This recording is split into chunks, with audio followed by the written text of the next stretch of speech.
Day 2 of building a factory for my rabbits. I mean, he's eating it. So there's the hole.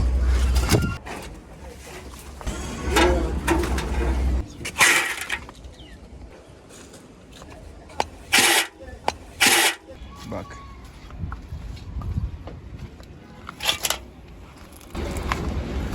So you see that we are slightly off on the level at that side, and then here, same.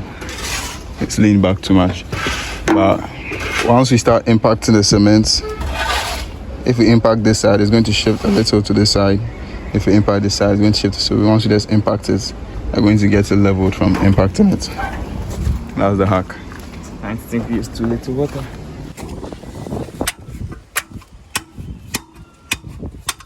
It's not perfectly straight, but it's very close.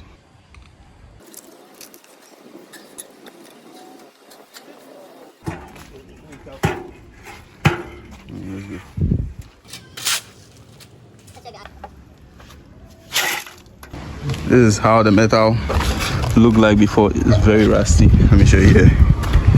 See how it looks like before. This is very bad. But we had the metals for like 10 years. Yeah. Pretty rusted, but clean it up and it should be looking. Yeah, I'm looking spicy as hell, man. Can taste this shit. Can we eat on it? But yeah, we should have done this long ago. But it's not easy to clean that thing up. Yeah. Cleaning up is very stressful. And you can die out of inhaling fucking iron dust or some shit. I don't know.